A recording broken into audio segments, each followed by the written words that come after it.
iniciar novamente.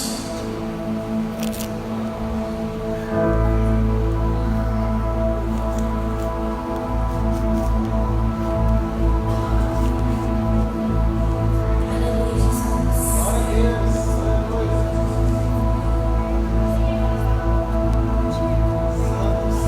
No início eras a palavra, o com Deus altíssimo.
és santo, tu és rei sobre as nossas vidas. Maravilhoso, Pai.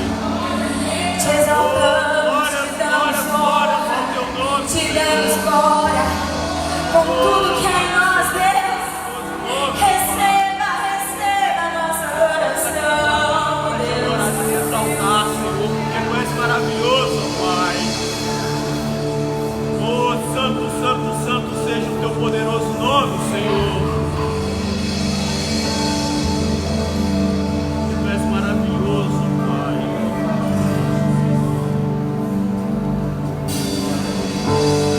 Tu és grande, Senhor. Deixa eu contigo, Pai. Nós estamos aqui na tua casa para render glórias, louvores e adoração ao teu nome, Senhor. Porque tu és grande, Pai. Tu és maravilhoso, Senhor. Louvado seja o teu grandioso nome, Pai. Ao Rei dos Reis consagro tudo o que sou, de gratos louvores transborda o meu coração.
levas pelo fogo.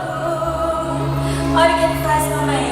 Curando todo meu ser.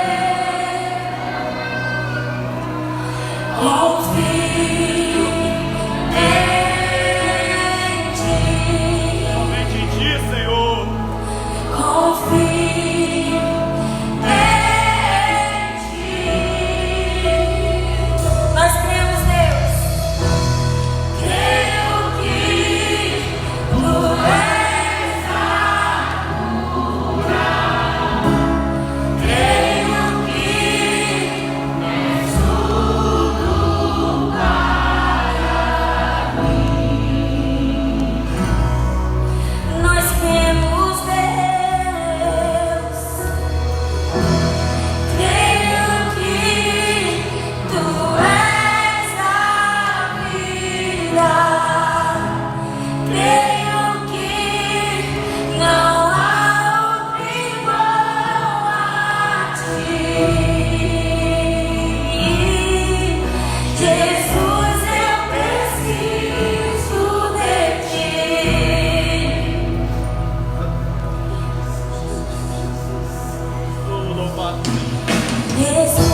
aprender, Deus, com o Senhor. Em nome de Jesus. Amém. Vem um pouquinho, Tiago, para baixo, fazendo favor. Aleluia. Glória a Deus. Amém. Graça e paz, irmãos. Amém. Boa noite a todos. Amém. Aleluia. Diga assim, neste momento, fala, neste momento, eu vou cultuar e adorar ao meu Senhor. Fala com os meus dízimos e minhas Vou tirar ofertas. aqui. Amém? Glória a Deus. Então, que neste momento você possa dizimar, ofertar, entregar ao Senhor aquilo que Ele tem lhe dado. Você pode sair do teu lugar em nome de Jesus. Esse movimento aqui.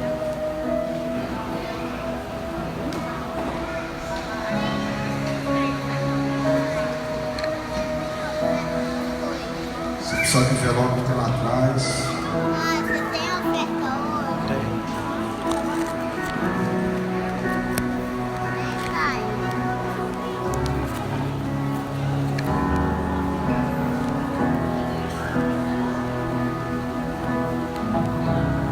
Eu pego.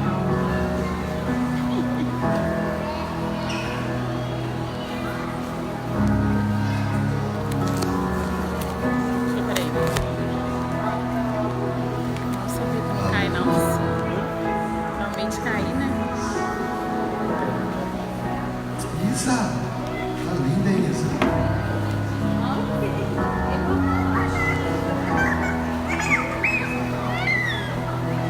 Obrigado, Senhor.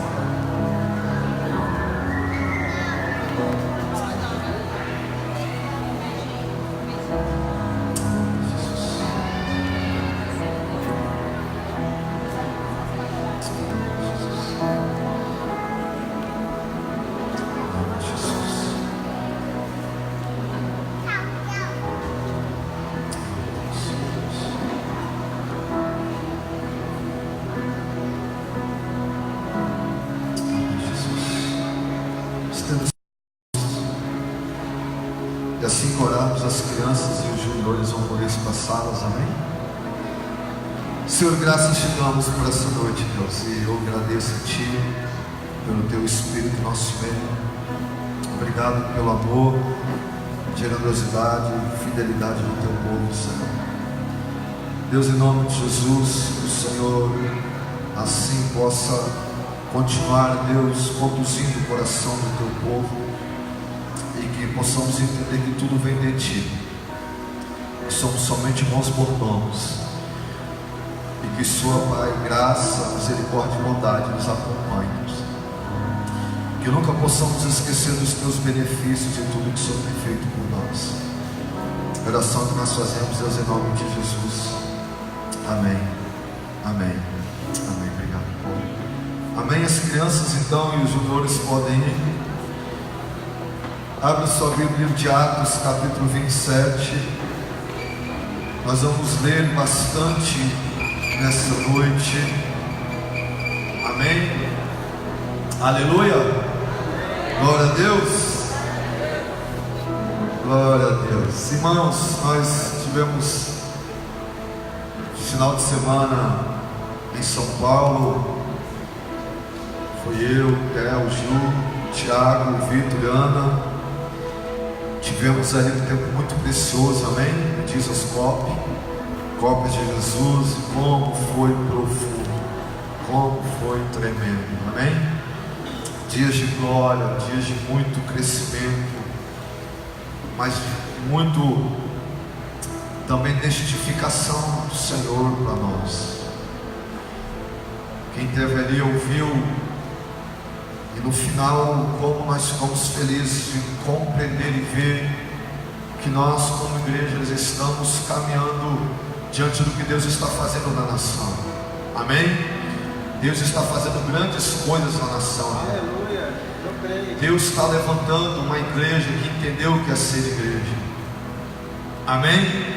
Então Deus está movendo sobre essa nação. Então, sabe, tira os olhos dos que estão fazendo ruim, tira os olhos do que não estão testemunhando bem, tira os olhos do que não estão correspondendo com aquilo que Jesus, porque tem muita gente boa, irmão. Mais ou menos 6, 7 mil pessoas, vários pastores do Brasil, entendendo que o reino de Deus não é um discurso, o reino de Deus é ação. Amém? O reino de Deus é ação. E como fomos edificados, nós tivemos uma noite tão gloriosa. E eu fiquei tão feliz porque tinha lá um casal de missionários que tem um trabalho no Recife.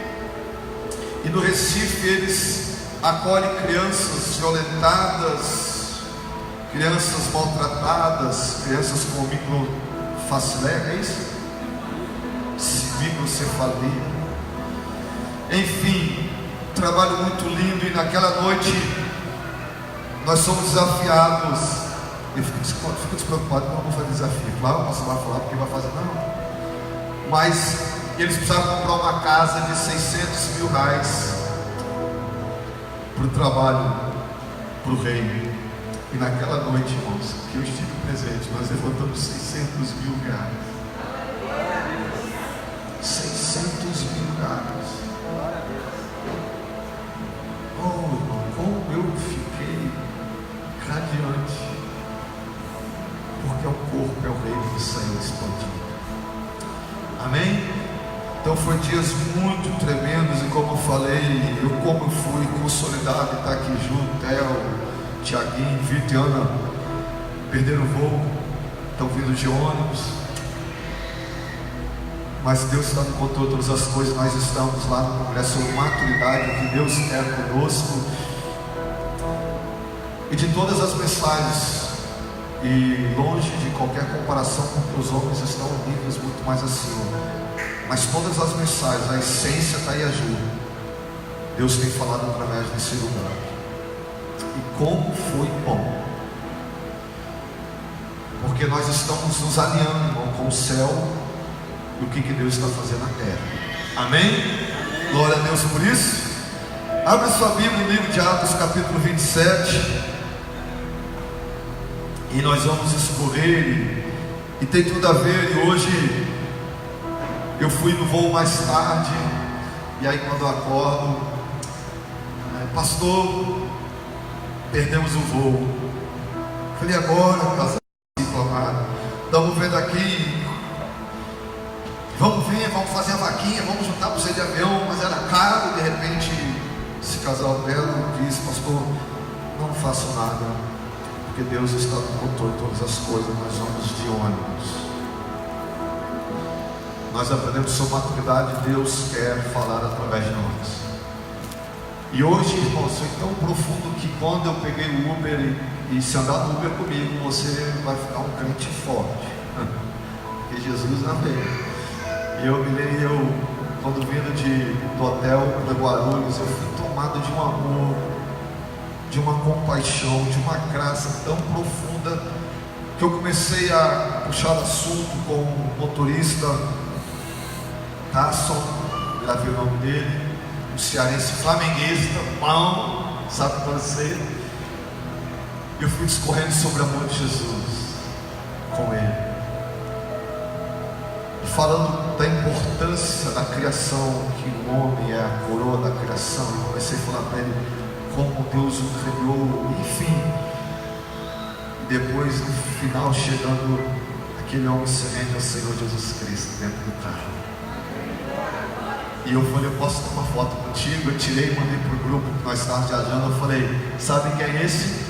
É o Tasson, flamenguista cearense, os nossos irmãos agora em Cristo Jesus. Aleluia. E aí Ana Paula e Vitor, diante desse momento ruim, porque vão ter que pegar quase 15 horas de ônibus, mas entendendo do propósito do Senhor, eles mandam uma foto. Uma pessoa vai pedir pão, e eles não somente dão pão, mas eles apresentam Jesus, que é o pão da vida.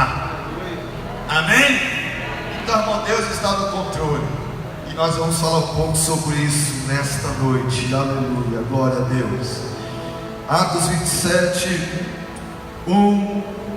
Dê paciência, amém? pouquinho, porque nós vamos ler muitos versículos. Diz: então foi determinado que navegássemos para a Itália. Paulo e alguns outros presos foram entregues a um centurião chamado Júlio, que pertencia ao regimento imperial. Embarcamos no navio de Adrimítio, que estava prestes a navegar para alguns portos pela costa da província da Ásia, e saímos ao mar. Estava conosco Aristarco, Macedônio, pela Tessalônica. No dia seguinte chegamos a Sidon, e Júlio, no gesto de bondade para com Paulo, consentiu-lhe que fosse visitar seus amigos e receber deles o suprimento de suas necessidades. Partindo dali, fomos navegando próximo à costa norte de Chipre, porquanto os ventos eram contrários. Havendo atravessado o mar aberto ao longo da Sicília Pontífera, aportamos em Mira, na Lícia. Ali o centurião encontrou um navio alexandrino que estava pronto a arrumar para a Itália e ordenou que embarcássemos nele.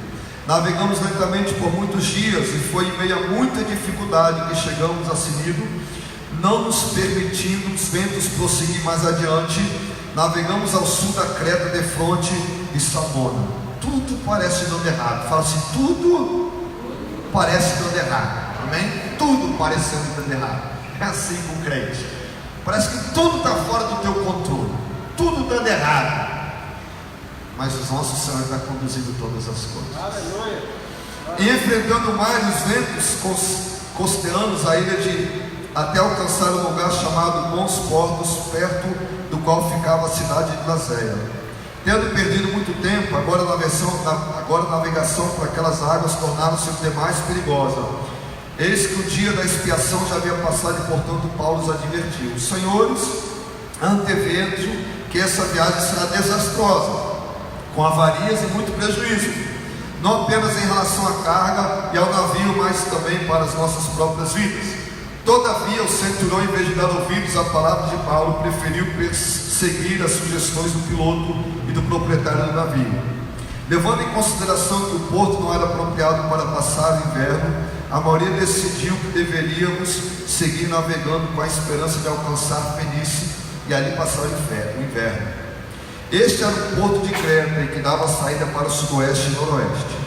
Soprando brandamente o vento sul, e acreditando eles haverem conseguido alcançar o que almejavam, levantaram âncoras e foram costeando Creta, bem próximo da ilha. Todavia, pouco tempo depois, desencadeou-se contra a ilha uma espécie de furacão, conhecido como vento nordeste. E sendo o navio lançado para fora de curso, e não podendo navegar contra o vento, nos rendemos à sua fúria. Diga assim: rendemos à sua fúria. Aleluia, guarde isso. Cessamos as tentativas de manobras e nos deixamos ser levados. Passando ao sul e bem próximos de uma ilhota chamada Clauda, foi com extremo esforço que içamos a bordo do bote salva-vidas. Conseguindo recolher o bote para dentro do navio, empregaram todos os recursos para reforçar a embarcação com cordas, e temendo que encalhasse nos bancos de areia de Sirte, baixaram as velas e largaram o navio à deriva. Contudo, no dia seguinte, sendo violentamente castigado pelas tempestades, começamos a tirar ao mar a carga do navio. Ao terceiro dia, em meio à tempestade, com as próprias mãos lançaram fora a armação do navio. Nem sol nem estrelas foram avistados por muitos dias. Aqueles ventos devastadores e o mar revolto abateram-se com ímpeto sobre nós, a ponto de perdermos toda a esperança de sermos salvos. E após muito tempo sem comer, Paulo se pôs de pé no meio deles e admoestou-se: senhores, deveis ter dado ouvidos aos meus conselhos e não ter saído de Creta naqueles dias, pois dessa forma teriam evitado este dano e prejuízo. Entretanto, agora exorto-vos a que tenhais bom ânimo, porquanto não se perderá vida de alguma entre nós, mas somente o navio será destruído. Pois ontem, durante a noite, apareceu-me um anjo do Deus, a quem pertence a quem sirve, e comunicou-me: Paulo, não temas, eis que é imperativo que compareça diante de César, e por isso Deus, por sua graça, te concedeu a tua vida e a de todos os que estão navegando contigo.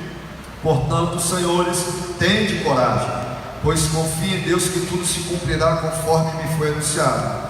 Certamente seremos arrastados para alguma ilha.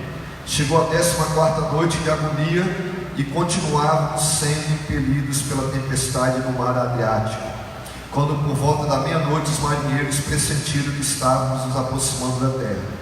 Então, lançando a sonda, concluíram que a profundidade era de 37 metros. Pouco tempo mais tarde, lançaram a sonda uma vez mais e verificaram 27 metros. Temendo que fôssemos arremessados contra os rochedos, jogaram da polpa 4 âncoras e começaram a rogar para que o amanhecer chegasse logo. E aconteceu que alguns marinheiros, tentando escapar do navio, começaram a baixar o bote salva-vidas ao mar, a pretexto de lançar âncoras pela proa. Então Paulo declarou ao centurião e aos soldados: caso estes homens não permaneçam conosco a bordo, vós não podereis ser salvos. Diante disso, os soldados cortaram as cordas que prendiam o bote salva-vidas do navio e deixaram cair ao mar. Logo aos primeiros sinais do alvorecer, Paulo insistia que todos voltassem a se alimentar, encorajando-os. Hoje já é o 14º dia que estáis em vigília contínua e em absoluto jejum. Eis que agora vos exorto a que comais algo, porquanto somente dessa maneira podereis sobreviver. Nenhum de vós perderá um só fio de cabelo. E havendo dito isso, tomou o pão e deu graças a Deus diante de todos, e em seguida partiu o pão e começou a comer. No momento todos se reanimaram e também se alimentaram. Estavam a bordo 276 pessoas. Depois de haverem comido até ficarem plenamente satisfeitos, aliviaram mais o peso do navio, lançando todo o trigo no mar. Quando se fez dia claro, não reconheceram a terra, mas puderam avistar uma enseada, onde havia praia, e decidiram que o melhor seria tentar encalhar o navio ali. Então, cortando as cordas que seguravam as âncoras, abandonaram-nas no mar, desatando ao mesmo tempo as amarras que prendiam os lemes. Em seguida, alçando ao vento a vela que restaram na proa, foram conduzidos em direção à praia. Entretanto, dando no lugar onde 2 fortes correntes marítimas se encontravam, o navio encalhou em um banco de areia.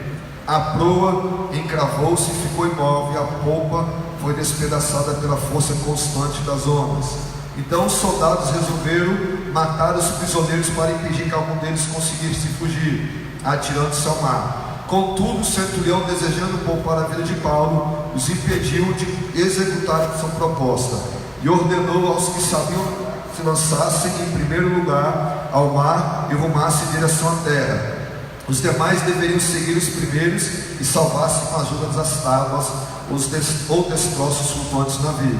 E assim ninguém se perdeu e todos chegaram a salvo em terra firme. 28:1, temos que ler para entender. Estando a salvos em terra, soubemos que a ilha se chamava Malta. Os habitantes da ilha demonstraram impressionante bondade para conosco, prepararam uma fogueira e receberam bem a todos nós, pois estava chovendo e fazia bastante frio. E quando Paulo ajuntava um feixe de gravetos e eu lançava fogo, uma víbora espantada com o calor agarrou-se à sua mão. Assim que os habitantes da ilha viram aquela cobra presa na mão de Paulo, comentaram uns com os outros: com toda certeza, esse homem é um assassino. Preste atenção. Depois de um monte de catástrofe, depois de um navio ficar 14, 15 dias à deriva, Paulo agora, quando ele vai colocar a mão no fogo, o que acontece com ele? Uma víbora, amém? Agarra em sua mão. Em outras palavras, aqueles homens daquele lugar estavam dizendo: esse cara é um desgraçado, esse cara é o pé frio, esse cara é azarento, esse cara aqui é o coisa ruim. Não é sexta-feira 13, mas esse cara está com algumas coisas acompanhando com ele. Não é possível, depois de tanta coisa ruim, esse cara agora vai botar a mão no fogo, uma víbora vem e pica ele. Ou seja, esse cara aí, irmão, tem que morrer. Esse cara não pode ficar perto da gente, está tudo dando errado. Mas olha o que acontece. Assim que os habitantes da ilha viram aquela cobra presa na mão de Paulo, comentavam uns com os outros: com toda certeza esse homem é assassino, pois tendo sido salvo do mar revolto, a justiça não lhe permitiu continuar vivendo. Contudo, Paulo, sacudindo a cobra do fogo, não sofreu mal algum. Eles, porém, acreditavam, olha só, que Paulo começasse a inchar ou que caísse morto de um momento para o outro. Mas havendo esperado por muito tempo, e observado que nada de anormal lhe acontecia, mudaram de opinião e passaram a exclamar que ele era um Deus. Já reparou? Tem a torcida do contra, amém? Que fica assim, vai dar ruim. Aí quando começa a dar certo, né? É um Deus, é um cara, é um profeta, não sei o que, é o Paulo aqui na situação. De repente Paulo, todo mundo olhando para ele, esperando morrer, é um assassino, esse cara está cheio de coisa errada na vida dele. Agora quando vê morrer, já virou Deus. Rapaz, esse cara é uma coisa tá diferente. Nos arredores daquele lugar havia uma grande propriedade que pertencia a Públio, o principal da ilha. Ele nos convidou a ficar em casa e por 3 dias generosamente nos recebeu e nos hospedou. Todavia seu pai estava muito enfermo, acamado e sofrendo com febre e disenteria. Paulo então foi lhe fazer uma visita e logo depois de orar, impôs-lhes a mão e o curou. Havendo ocorrido esse fato, outros doentes da ilha vieram também e saíram curados. E eles nos prestaram muitas homenagens e honrarias, e quando estávamos prestes a embarcar, nos ofertaram todo o suprimento de que necessitávamos para a viagem. Aleluia. Glória a Deus. Irmão, se não tem esse final dessa história registrado na ilha de Patmos, todos nós unânimes iríamos dizer que Paulo estava ou em pecado, ou este homem estava fora do propósito de Deus, ou este homem era alguém a qual, como diz, acordou com o pé esquerdo, o homem que a sexta-feira 13 bateu a porta, enfim. Mas nós vemos aqui algo surpreendente, que é a soberania de Deus. Irmãos, nada está fora do controle de Deus. Quem entendeu e entregou a sua vida ao Senhor Jesus Cristo, coração, precisa ter essa convicção de que sua vida agora tem o Senhor. E este Senhor, Ele conduz o navio da vida para onde quer e para onde deseja. E Paulo nessa história, irmãos, nos ensina muitas coisas. Irmãos, nós não escolhemos o destino, nós escolhemos o destino da nossa viagem, mas nós não sabemos a maneira a qual chegaremos lá. Nós planejamos as coisas, mas não temos o poder de garantir a execução. Fazemos planos, mas a resposta certa vem da boca do Senhor. Irmãos, você pode planejar, você pode ser um expert, você pode ser um matemático, um engenheiro, você pode ser a pessoa mais preparada, você pode ser a pessoa que tem a maior inteligência, você pode planejar tudo. Mas se você não entender uma coisa, que o Senhor está no controle de todas as coisas, você em alguns momentos da sua vida, você pode começar a naufragar em sua fé. Porque por mais que você planeje algo, por mais que você esteja no caminho certo, por mais que você esteja em obediência, isso não nos isenta das tempestades da vida. Essa viagem de Paulo não é uma odisseia, uma produção hollywoodiana, ou um filme épico, não é verdade? Se pudesse fazer um filme com essa história, daria um grande filme. Mas uma dramática realidade com muitas lições oportunas. Mas quando estamos fazendo a vontade de Deus, irmãos, mesmo quando estamos fazendo a vontade de Deus, encontramos tempestades pela frente. E eu já falei isso, ser cristão não significa estar isento das adversidades. Ser filho de Deus não nos isenta de passarmos por problemas. Sermos o amado do Senhor, o querido do Senhor, seja o que for que você possa pensar, o filho querido dele, isso não nos isenta de passarmos por adversidades. E nem sempre as tempestades sinalizam que estamos na contramão da vontade de Deus. A graça está em você começar a perceber Deus em todos os detalhes. A maturidade e o crescimento espiritual está quando você chega em um nível em que você já entende que o Senhor é soberano, está no controle da tua vida, e você começa a perceber e discernir os passos do que o Senhor está fazendo sobre a tua vida. Irmãos, quando os nossos olhos estiverem passados pelo nevoeiro dessa tempestade, mesmo assim podemos ter a certeza de que a mão de Deus está nos dirigindo. Deus enxerga no escuro, por mais que seja tudo nubloso, tudo tenebroso e que possa ver tudo contra o contrário da tua vida. Deus enxerga no escuro. Talvez você não esteja enxergando o que Deus está querendo fazer, talvez você não esteja compreendendo o que Deus está querendo trabalhar. Talvez você olhe para a sua vida e você percebe que do seu lado esquerdo e do direito nem as adversidades o abalam, as questões te afligem, mas você precisa entender que o Senhor está no controle. Ele consegue não somente ver o que os nossos olhos físicos estão vendo. Deus, Ele tem, irmão, o controle e Ele tem a visão de tudo. A tempestade pode arrancar o leme das nossas mãos, e o navio pode estar fora do nosso controle, mas nunca estará fora do controle de Deus. Irmãos, nós como igreja precisamos entender e amadurecer. Cristianismo não é ausência de problema. Cristianismo não é ausência de adversidade. Cristianismo não é ausência de lutas. Mas cristianismo é a certeza de que em todas as lutas, em todas as adversidades, em todas as dificuldades, o Senhor está conosco. Glória a Deus. Por isso que Salmo 23 diz, salmista: o Senhor é meu pastor. E eu já falei isso, nós ouvimos isso, e de nada o que eu terei falta. Ou seja, não é que não vai talvez nos faltar algumas coisas, mas é que esse Senhor, nele você é pleno, você é preenchido. Ou seja, nele você encontra tudo o que você precisa para viver. Então o Senhor é o nosso pastor, mas não teremos falta de nada, porque Ele é suficiente. Ele é suficiente na bonança, Ele é suficiente, querido, na adversidade. Ele é suficiente são, mas Ele é suficiente doente. Ele é suficiente com carro, mas Ele é suficiente sem carro. Ele é suficiente com uma casa, mas Ele é suficiente para nós sem casa. Aleluia. Ele é nosso Senhor.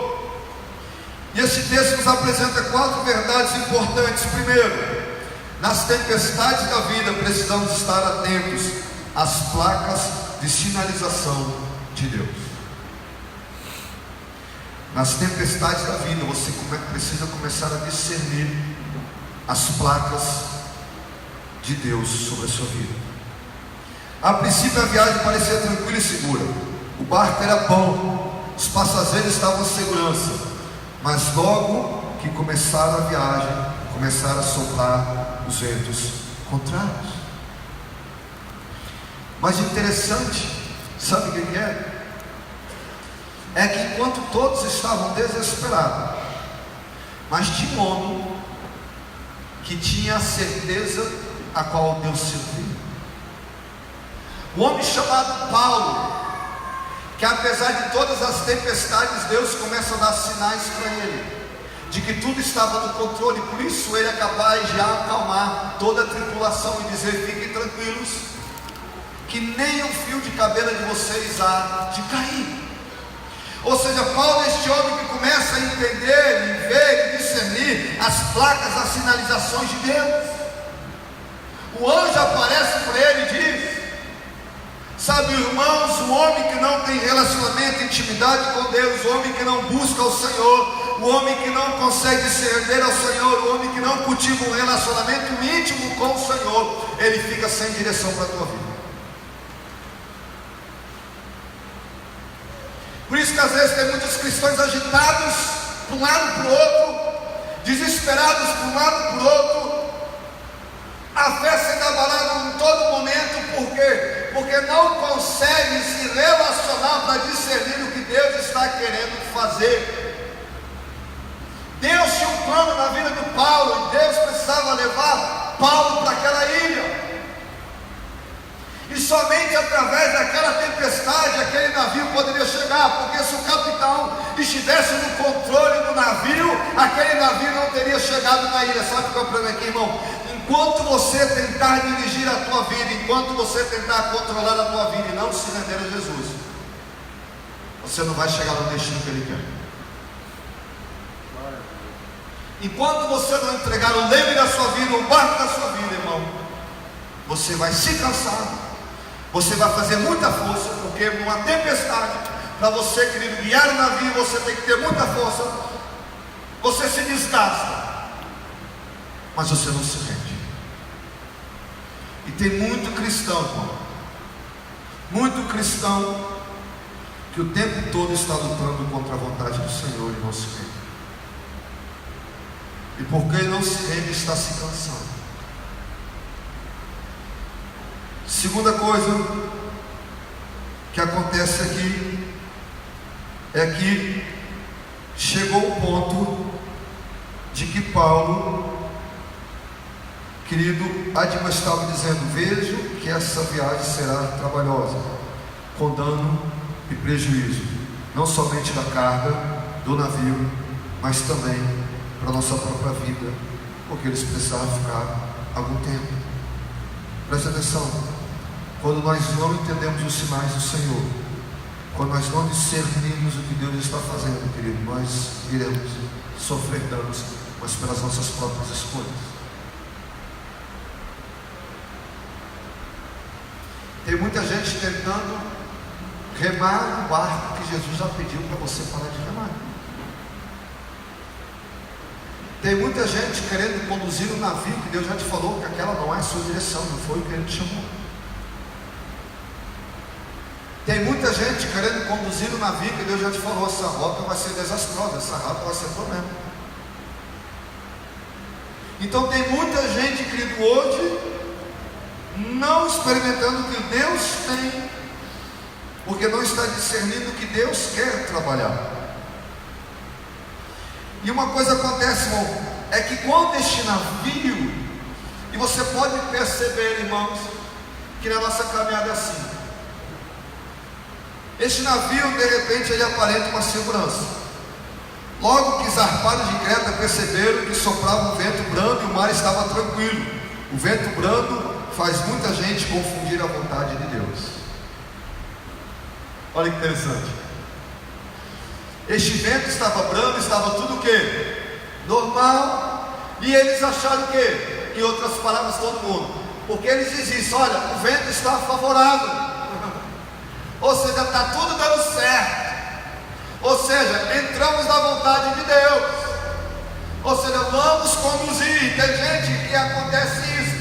Ele embarca numa aventura, ele embarca alguma coisa, ele começa alguma coisa sabendo que o Senhor não está naquilo, sabendo que o Senhor não está aprovando aquilo, sabendo que o Senhor não deu direção, mas porque no início o navio está andando tranquilo, ele está pensando que está certo. Mas nem sempre tranquilidade significa a aprovação de Deus. Nem sempre. E ainda mais depois desse congresso, que foi sobre maturidade, irmão, como nós ouvimos um testemunho sobre a Bíblia, mostrando dentro da Bíblia as tempestades, os furacões que acontecem. Aí às vezes eu me pergunto, às vezes quando as coisas estão mais dificultosas, é que parece que Deus está mais trabalhando. Porque nós temos a tendência, irmãos, nós temos a tendência, isso é do homem, infelizmente, é do homem. Quando tudo está indo bem, nós temos a tendência de fazer, sabe o quê? De que nós fazemos, irmão? De quê? Fala. Se acomodar. Quando tudo está indo normal, né? Parece que quando você alcançou algo, você alcançou um emprego, você alcançou não sei o quê, né? Ou seja, você orava, você buscava, você batalhava, você estava presente, você fazia, e agora parece que quando você alcançou alguma coisa, qual a tendência? Você o quê? Descansar. Segunda coisa, irmãos, que nós aprendemos aqui é o perigo. Depois do vento brando, repentinamente veio o tufão. A crise chegou, o mar revoltou. Sempre que deixamos de observar as placas de Deus ao longo da estrada da vida, corremos o risco de sérios acidentes. De repente o tufão chegou e a vida agora se transforma e tudo vira de cabeça para Baixe. Irmãos, quando a nossa vida está fora da rota de Deus, Deus vai ter que colocar na rota. E se for preciso, as tempestades Ele vai colocar na rota. Ele vai colocar. Então não se assuste. E é o que eu quero a palavra para você não se assustar, para você não se desesperar, amém? Terceira coisa que nós vemos aqui é a impotência. A fúria dos ventos era tão forte que eles perderam o controle do navio, ou seja, ficaram impotentes. Irmãos, tem momentos nas nossas vidas que tem que acontecer isso.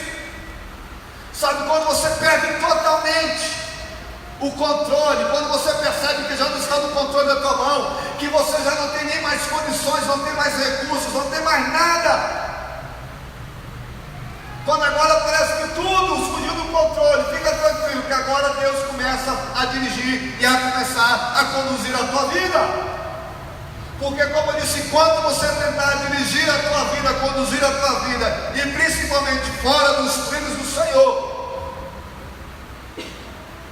às vezes vai ter que sacudir este barco para nos voltar ao propósito. Quarta coisa, aí acontece com eles a desesperança. Eles perderam a esperança em algum momento, é verdade? Ou seja, eles perderam a esperança. Mas eles perderam a esperança em quê, irmãos? Eles perderam a esperança nas circunstâncias. Eles perderam a esperança naquilo que os olhos deles estavam vendo. Mas é tão tremendo que quando Paulo dá uma palavra, eles começam agora, eles oram para que o dia amanhecesse. Ou seja, agora esses homens que até então estavam com a esperança colocada nas circunstâncias, as esperanças colocadas, né? Que pudesse ficar tudo tranquilo, a esperança naquilo que os olhos dele vissem, nas coisas materiais. Agora, quando eles percebem que não tem mais jeito, os olhos deles voltam para onde? Para Deus. Eles oram, se dobram, outras palavras. Então a desesperança, irmão, às vezes ela é boa. Porque a desesperança significa que você já não tem mais nada a fazer. E que agora só tem um que pode fazer: Deus. Então nem tudo está perdido na nossa vida, amém?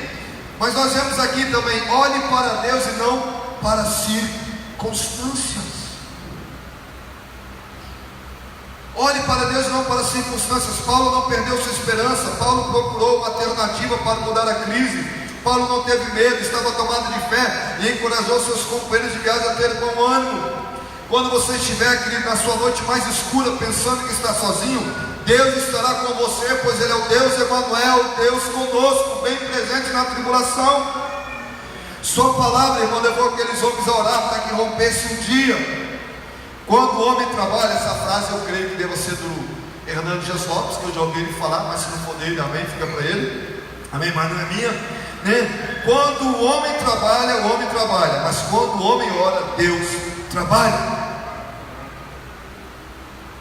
Então, enquanto você estiver trabalhando com as suas próprias forças, você estará trabalhando, mas quando você ora, Deus trabalha. E eles oram para que o querido dia se clareie, querido. E quando aquele dia clareie, querido, em outras palavras, ali nasce o sol da justiça. Querido, o choro pode durar uma noite, mas a alegria vem pela manhã. Quando amanheceu, eles avistaram uma enseada, estava em uma ilha. Querido, Deus nos leva para onde nunca esperamos, mas para a realização de seus soberanos propósitos. E hoje, quando aconteceu uma situação, quando Vitor e Ana Paula perdeu o voo, e eu e o Theo conversando, nós falamos: Deus está nesse negócio. Deus está nesse negócio.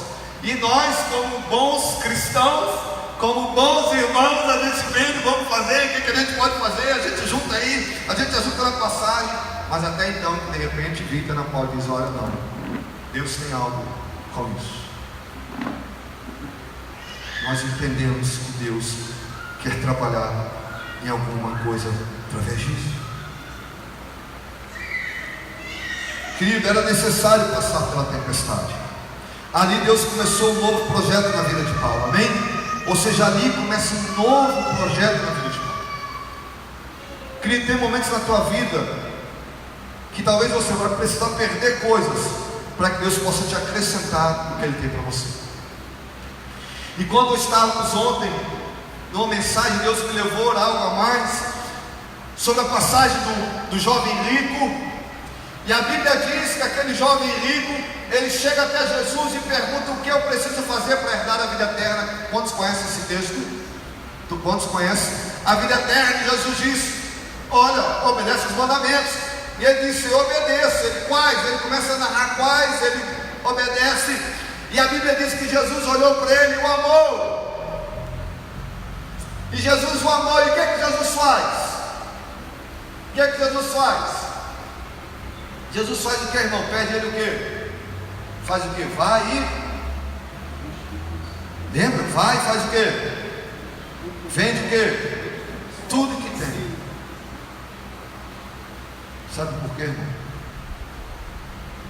Porque quando Jesus, Ele te ama, e Ele te ama, e quando você quer entrar na rota deste amor para experimentar, Ele sabe o que pode impedir a sua comunhão com Ele. Então Jesus sabia que a riqueza seria um problema para que aquele homem pudesse amar Jesus de todo o coração. Por isso que Jesus pede. Falei: eu te amo, mas tem uma coisa: se você não abrir mão disso, você ficará preso a isso, você não conseguirá me amar de todo o coração. Então, quando Jesus te pede algo, é porque Ele te ama. Quando Jesus te pede algo, é porque Ele quer te acrescentar coisas. Jesus não tira nada de nós. Na verdade, Jesus limpa, ou poderíamos dizer, Deus remove aquilo que está atrapalhando a sua comunhão com Ele. Então, quando Ele te pede algo, é porque Ele está sabendo o que está fazendo. Então, porque Ele te ama muito, Ele te pede algumas coisas, porque Ele sabe que aquilo vai ser pedra de tropeço para você. Porque Ele te ama, Ele quer você com Ele, Ele vai te pedir coisas, porque Ele sabe que isso vai ser na sua caminhada pedra de tropeço.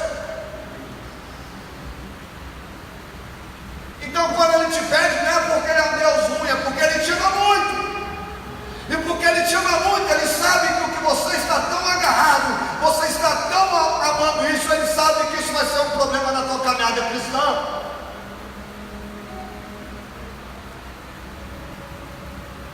Terceiro, na tempestade da vida precisamos nos distinguir dos demais. O que Paulo fez, irmão? A Bíblia diz que Paulo se aproximou o quê? Da fogueira. Paulo pega os graveiros. Paulo começa a se mover. Não adianta ficar revoltado, irmão, com a crise, perder o ânimo de lutar. Não adianta revoltar-se com Deus, voltar-se contra Deus. Não adianta você ficar lutando contra Deus. Não adianta se revoltar contra as questões, você precisa se mover. Manter seu coração aquecido com a presença de Jesus. Ou seja, vai ao encontro dele, aqueça o seu coração, entenda os propósitos dele, entenda o que ele está querendo fazer na tua vida, entenda o que ele está querendo trabalhar em você. Porque se você não entender por que ele quer trabalhar em você, você não vai descobrir nunca os seus planos. E aí, meu Deus, como fomos apertados naquele lugar, misericórdia. Irmãos, quando Jonas saiu fora do propósito de Deus, o que acontece com Jonas? É tinhoso Jonas, mano. Ele está no navio, o que ele faz? Me joga fora do navio. Ele sabia que ele era o problema. Só que ele não se rende à vontade de Deus. Tem gente que até sabe o problema, mas não se rende diferente. Tem gente até que sabe por que está acontecendo, sabe por que está passando por isso, mas não se rende. Aí o que acontece? Jonas, ele cai dentro do mar. Aí o que acontece? Vem um grande peixe, vem e faz o que com Jonas? Dá uma bocada em Jonas, abraça Jonas, né? Um abraço da baleia, que na verdade engoliu. Aí Jonas está lá dentro do ventre dessa baleia. Aí 3 dias, o que acontece com Jonas? Aí Jonas faz quando Jonas se arrepende, onde é que a baleia cospe Jonas? Em Nínive. Para o lugar que ele deveria estar. Ei,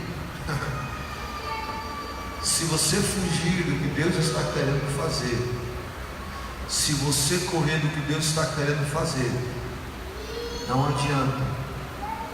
Uma hora você vai ter que entrar no propósito dele.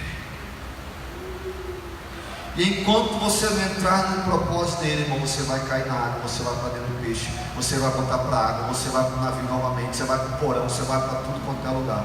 Mas a tempestade não cessa. A tempestade só cessa, irmão, quando você volta para o propósito, você se arrepende. Então não adianta. Quarta coisa, nas tempestades da vida, precisamos ser fortalecidos pelas promessas de Deus. Paulo diz o que? No versículo 2, quando eles preparam tudo isso lá, ele começa na verdade a narrar, no versículo 2 não, ele começa a narrar o que? Dizendo que Deus tinha falado para ele. O anjo disse: fique preocupado, Paulo, que não vai morrer ninguém.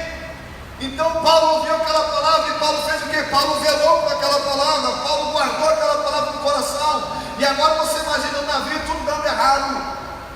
Só um homem que tem convicção do seu Deus e do que Deus falou vira para 276 pessoas o seguinte: com tudo dando errado. Uma coisa é quando está tudo dando certo, não é verdade? Quando tudo está dando errado, você virar e falar assim: fica tudo tranquilo. Nem você, nem você, nem você, nem você, nem você, ninguém vai morrer. Porque Deus me falou. Ou seja, Paulo se agarrou o quê? Nas promessas de Deus. Paulo se agarrou naquilo que Deus tinha dito. E o que Deus falou, como aprendemos lá, não é conselho, irmão. O que Deus fala é decreto. Que Deus fala para escrito, acabou. Então, seja fortalecido pelas promessas de Deus. Irmãos, enquanto você entende isso, aquilo que parecia catástrofe, aquilo que parecia tudo dando errado, agora o que acontece na ilha? Chegamos à ilha. Agora na ilha onde Deus queria que Paulo estivesse, o que acontece? Tudo dá certo, irmão. Então, quando você entra no propósito, quando você está no lugar que Deus quer, começa a fluir. Não significa que não vai ter adversidade, né? Porque a corda pingou ele. Só que quando você não compreende isso, quando você não entende isso, você fica fugindo o tempo todo, fica correndo o tempo todo nos processos de Deus. E aí Paulo chega naquela ilha. Imagina, não tinha mais nada para comer, tudo tinha ido embora, tudo tinha dado errado, em outras palavras. Mas agora Paulo entra no lugar onde Deus queria que ele estivesse. Aí o que acontece? Primeira coisa, quando Paulo coloca a mão no fogo, e vem agora a cobra, e agora a cobra pica e não acontece nada, o que acontece?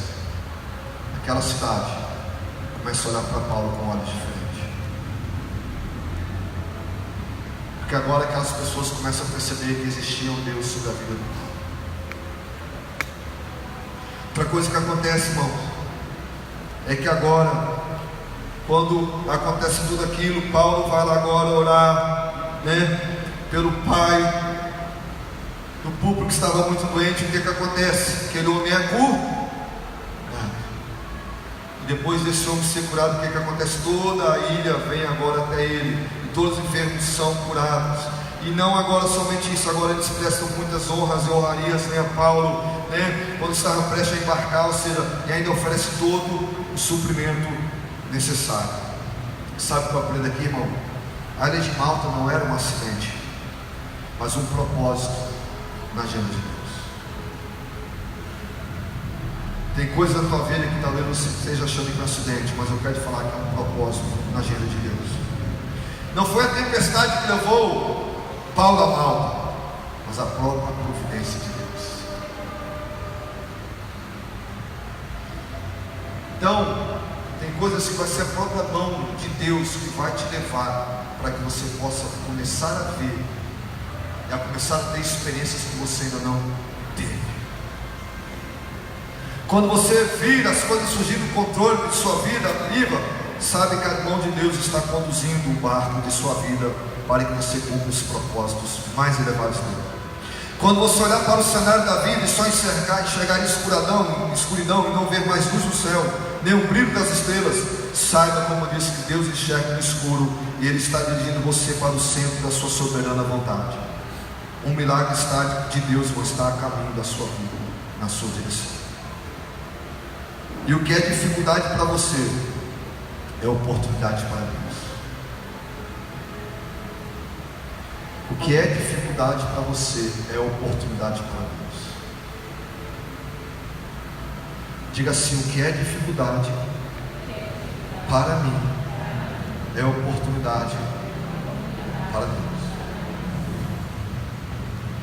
Diga assim, irmão, para te tranquilizar. Irmão, de uns 3, 4 meses para cá está sendo tão leve dessa soberania de Deus, dessa graça de quem está no controle. Como é bom você entender e compreender isso. Então, na soberania de Deus, Ele nunca perdeu o controle de nada. Nunca.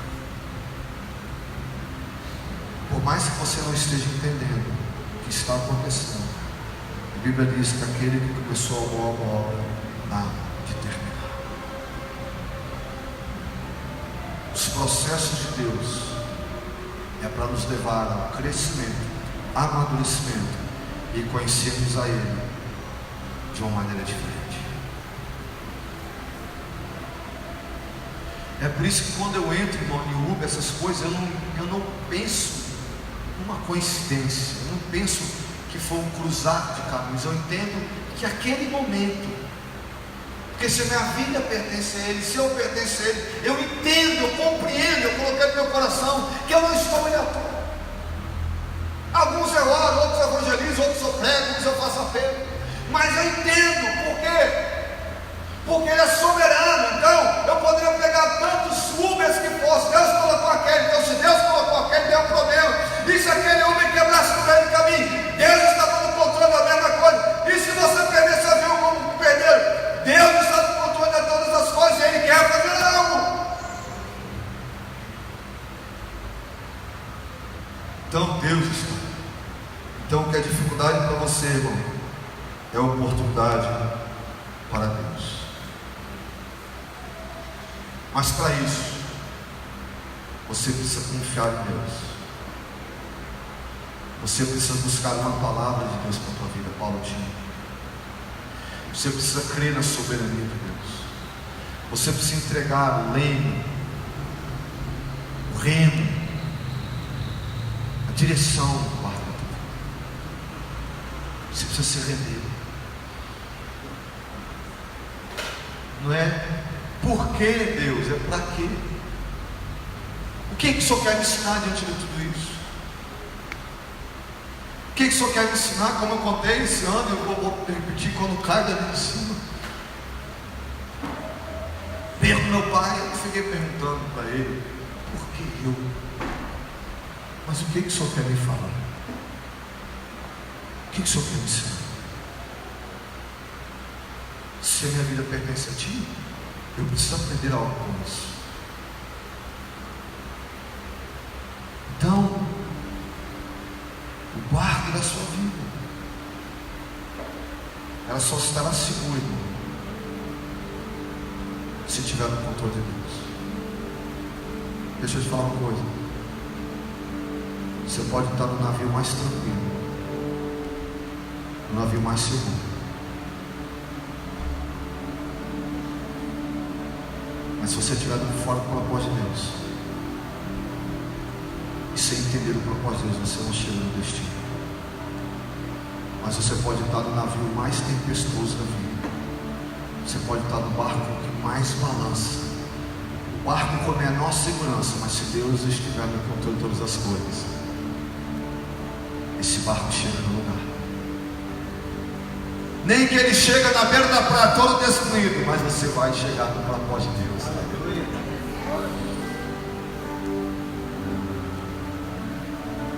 Porque o que nos sustenta não são as coisas, é Deus. O que nos protege não é a segurança do barco, é Deus. O que nos protege não é um bom marinheiro conduzindo um bom barco, mas pode ser um barco ruim. Mas se o nosso Senhor Jesus Cristo estiver como capitão deste barco, você chega naquele lugar. Mas tem que se render, se entregar, parar de querer atropelar os processos de Deus, de querer dar um jeitinho nas coisas de Deus. No reino de Deus não tem jeitinho. No reino de Deus não tem jeitinho. Não tem. Ou você se rende, ou você se rende. Ou você se rende, ou você se rende. Ah, querido. E quando, ontem na pregação, porque quando eu falo para vocês, irmão, anotem. Tá? E tem pessoal que for, eu anoto tudo. Tudo que eu ouvi lá, tem umas 20 mensagens se eu quiser. De tudo que eu ouvi, eu extraio e eu implico, porque o Espírito Santo vai falando. Deus me falou tão profundamente lá. Quem demora a aprender no processo, demora a chegar no destino. Quem demora a aprender no processo da vida, que não se rende, não entende, demora a chegar no destino. Ah, querido. Estamos buscando a Deus para satisfazer nossas vontades, não para conhecermos a sua vontade. Como terça-feira, não lembro, foi terça-feira de casais, quando eu pego o texto, e aí é tão tremendo que lá, e eles falaram, mas em outro momento, quando Jesus vai orar no Getsemane, Jesus faz o quê? Ele vai orar ao Pai, diz o quê? Pai, se possível o quê? Não se faça o quê? Mas o que há? Se possível, faça neste caso. Sabe, oração, presta atenção. Oração, oração, nem sempre é para mudar circunstâncias. A maioria das orações é para você conhecer a vontade de Deus. O problema é que nós fizemos de Deus um Deus de barganha. Então eu só vou até Ele para saber o que Ele pode me dar e nunca para saber a sua vontade soberana. Jesus não foi lá, em outras palavras, ele já sabia que Ele queria ensinar um princípio para os discípulos. Eu não vim aqui para Deus mudar os destinos dessa história. Eu não vim aqui, mas eu vim para mostrar para você o seguinte: que eu venho orar para me submeter à vontade de Deus. Então oração nem sempre é para mudar, e muitas vezes nós estamos querendo mudar o que Deus não quer mudar. Muitas vezes nós estamos querendo orando para que Deus mude, e talvez Deus não quer mudar. Deus, Ele quer que você aprenda, obedeça, se submeta. É diferente. Então, o que o Senhor quer? Paulo foi orar. O que, em outras palavras, o Senhor quer com tudo isso? Daí a tempestade, o que? Qual é o plano, o propósito? Me diga, me manda no peito. Paulo, eu tenho que te levar para um lugar. E se não for assim, não vai. Porque o capitão está no comando. Então eu vou ter que balançar tudo. Ele vai tentar por uns dias ficar, mas a hora ele vai ter que se render, vai cansar. E a hora que ele tirar a mão do leme do mar, eu vou levar para o navio para onde eu preciso que seja. Então, você precisa aprender isso. E eu queria te convidar a você vir aqui essa noite. E o meu convite é o seguinte para você hoje. Eu não vou vir aqui para você porque nós vamos chorar com Deus, amém? Mas eu vou vir cá para você orar para você perguntar ao Senhor Deus, o que o Senhor quer me ensinar? O que o Senhor quer me ensinar? Porque talvez, querido, eu possa estar orando por algo que Deus não quer. Eu não Você é a soberania dele. Então a melhor coisa que tem é perguntar a ele: o que o Senhor quer me ensinar com tudo isso? De uma coisa eu tenho certeza: não está fora do controle dele. No final dá tudo certo, mas existe uma vontade soberana dele. Então talvez você esteja passando por um momento difícil, alguma coisa, eu queria te convidar a vir aqui à frente. E você sabe que eu não sou de ficar fazendo muito apelo, de ficar estendendo apelo, amém? Porque eu creio que se o Espírito Santo testificou, falou no teu coração. Se você sentiu, eu venho correndo. É assim que eu faço. Então, se você, Deus falou contigo através dessa palavra, eu queria te convidar a você vir aqui à frente.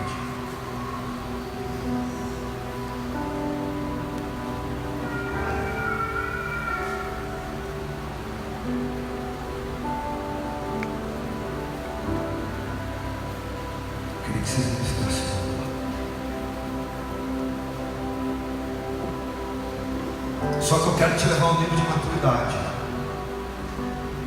Qual é o nível de maturidade? É você chorar agora. Vai ser o seguinte: Senhor, eu não estou compreendendo, mas eu quero conhecer a tua vontade, Senhor. O que o Senhor quer ensinar com tudo isso? Aonde o Senhor quer me levar com tudo isso? O reino de Deus não tem vítima, nós não somos vítimas. Presta atenção, nós não somos vítimas, nós estamos em Deus. Nós não somos vítimas, nós não somos obra da casa. Vítima é obra da casa, não sei o quê. Nós não somos vítimas, eu não sou vítima de nada. Deus está no controle. Lembra de José? Os irmãos de José quiseram matar eles, irmãos de José invejaram eles, irmãos de José venderam ele, foi. José foi para onde? Para a prisão, para a casa de Potifar. Depois José foi para onde? Aí José é acusado justamente vai para a prisão, fica lá na prisão. Aí depois Deus com honra leva ele. Aí quando os irmãos de José se apresentam a ele, o que José diz? Fique tranquilo. Vocês tentaram me fazer mal, mas eu quero dizer o seguinte: Deus, pode pegar lá em Gênesis e Salmo também, tem um salmo que diz isso. Deus me levou para o Egito para que pudesse preservar a vida de vocês. Ou seja, José não ficou: ah, eu sou vítima, a maldade que vocês fizeram. Por quê? Filho de Deus não é vítima de nada, irmão. Filho de Deus, ele tem propósito.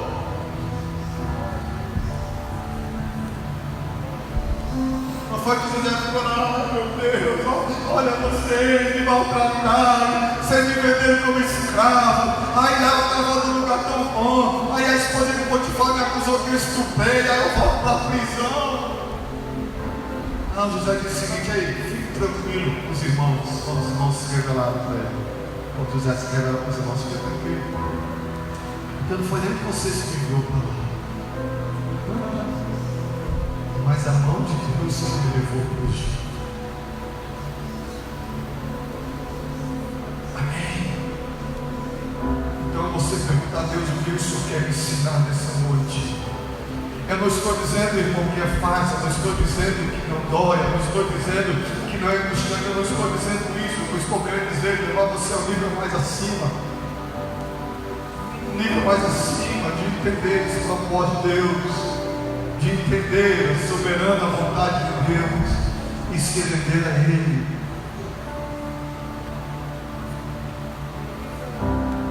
Ora, eu sou enquanto eles cantam uma canção. Ciúme de mim,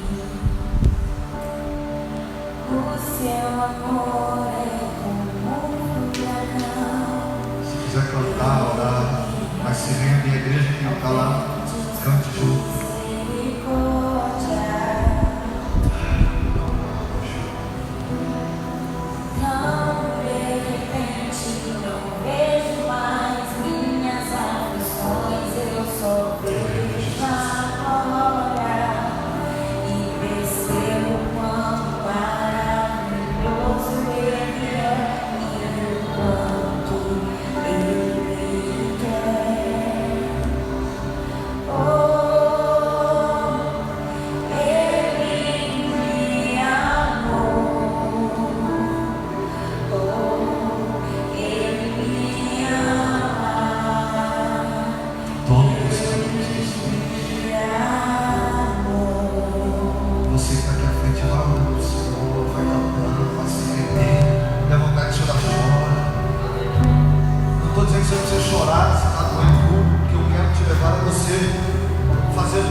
sei que você vem cá um diferente dentro de ti, Jesus. Se alguém que deseja fazer este compromisso, que entendeu que longe dele não foi o propósito original dele, quando ele te deu emprestado o nome dele, no jardim do Éden, mas depois da queda Jesus veio novamente, para que pudesse aproximar, resgatar. Então, se há alguém aqui que entendeu o que o Espírito Santo está falando, que essa graça irresistível está te tocando nessa noite, se você tem alguém, basta levantar a tua mão, eu não vou mais estender. Amém. Amém.